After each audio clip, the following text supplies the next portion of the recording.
এটা update regarding the promotion of চাহিয়াক। So' আজি মই এজন চাহিয়াকৰ লগত কথা পাতিলোঁ। তেওঁ আমাৰ অফিচত আহিছিলে ৰিগাৰ্ডিং কিবা ট্ৰান্সফাৰ এইবোৰ।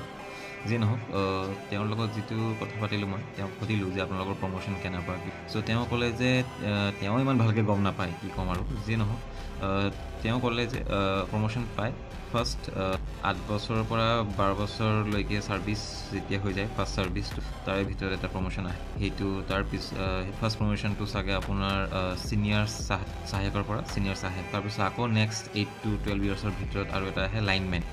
ৰিচেণ্টলি এজনে পাইছে, কিন্তু কোনটো পষ্টত পাইছে তেওঁ গম নাপায়।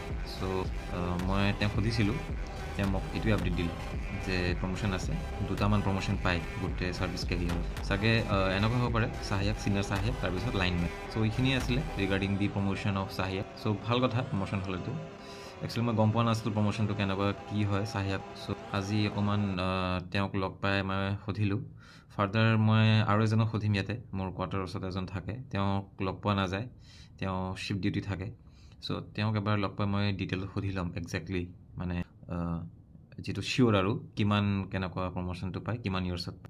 Thank U sign